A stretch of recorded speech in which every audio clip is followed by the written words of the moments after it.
Welcome once again to Musings by Danon. Today we continue our ongoing series discussing the various archetypes in Commander. Specifically, we're looking at a token deck and combining it with a Lifegain deck.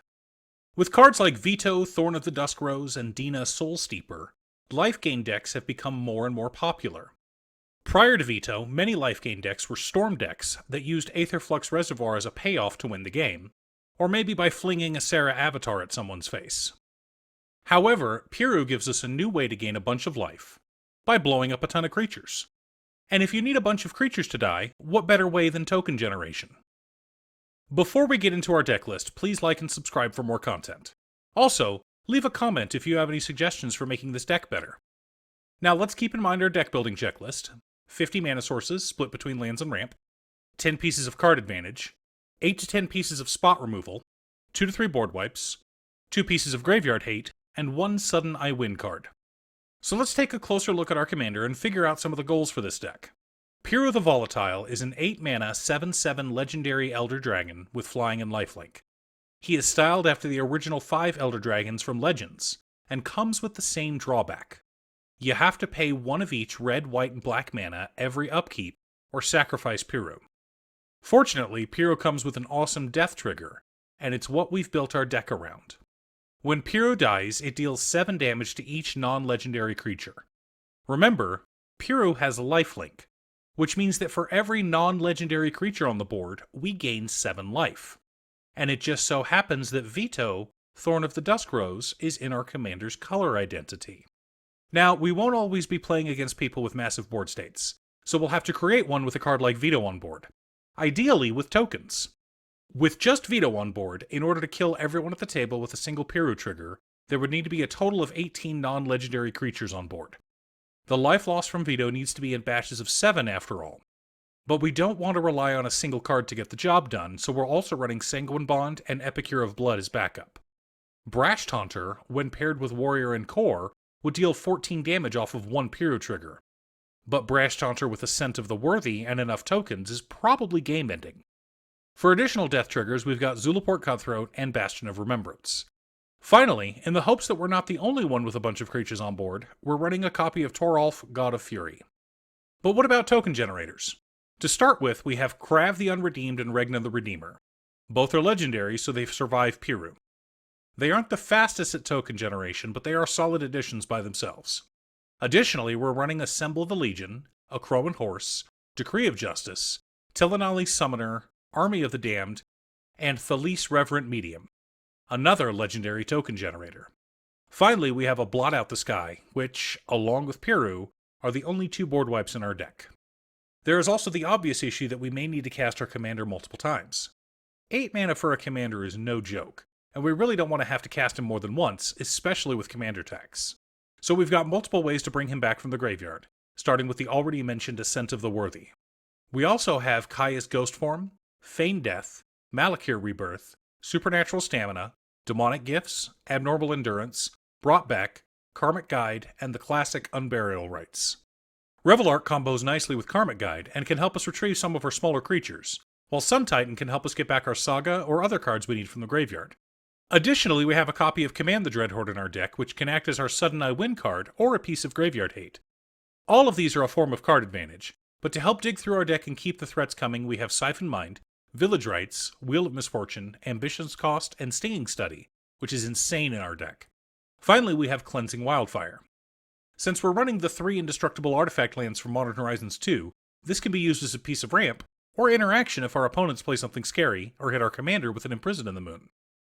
With all that, we do need to cast our commander along with a bunch of other spells to get our combo online. With that in mind, we're running Soul Ring, Arcane Signet, Felwar Stone, Mind Stone, Worn Power Stone, and all 3 diamonds, signets, and talismans. Even though we're on a budget, interaction comes with some very good options. For spot removal, we're running Generous Gift, Despark, Chaos Warp, Terminate, Bedevil, Vindicate, Rip Apart, Fracture, Disenchant, and Abrade. For protection, we have Swiftfoot Boots and Boros Charm.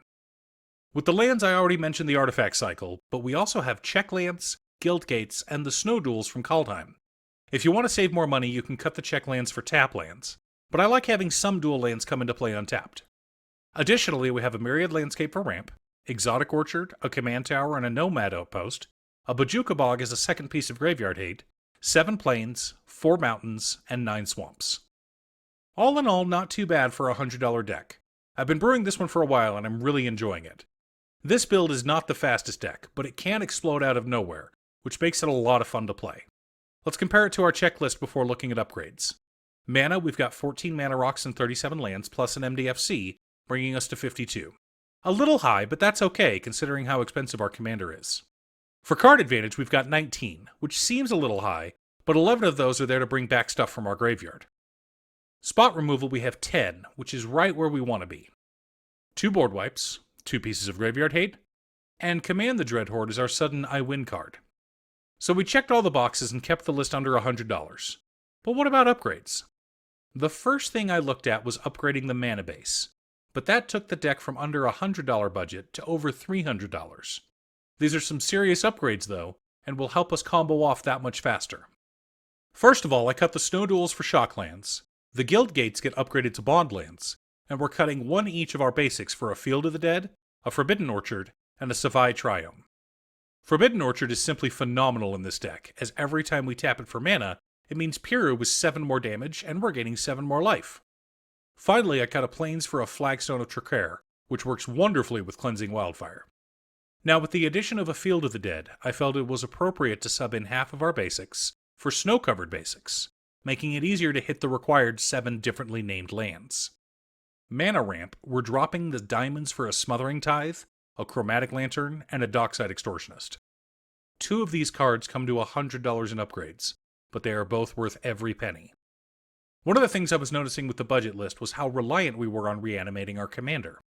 With this version though, I wanted to have more options to win the game, and to produce token creatures at a faster rate. Additionally, many of the big upgrades we've added are enchantments, so we're cutting Ambition's cost for Idyllic Tutor, Karmic Guide for Search for Glory, and Revelark for Thrilling Encore, which hits everyone's board, not just ours. Malakir Rebirth gets upgraded to Animate Dead. For spot removal, we're adding Dam, Vanishing Verse, Swords to Plowshares, and Path to Exile, and cutting Abnormal Endurance, Rip Apart, Terminate, and Disenchant. Epicure of Blood gets replaced by Kaya's Guile, Army of the Damned gets replaced with Divine Visitation, a Crow and Horse becomes Ink Shield, and Decree of Justice is now an Alliance of Arms. Toralf, God of Fury is a great magic card, but we won't always be able to guarantee our opponents have creatures, so we're cutting it in favor of an Anointed Procession. Finally, as far as our basics ratio is concerned, we have 3 each of plains and snow-covered plains, 2 each of mountains and snow-covered mountains, and 3 each of swamps and snow-covered swamps. This upgraded version comes in at just shy of $450, and I don't expect that price to go down anytime soon. This is the version I'll be playing at my local game store, and hopefully at MTG Vegas, but we'll see if I can make it there or not. In the meantime, thanks so much for watching. I want to once again give a huge shout out to my editor Cutestuff. I couldn't make these videos without her. If you'd like to hire her to edit your own videos, there's a link to her Fiverr page below. Please like and subscribe for more content, and I'll see you all again next time.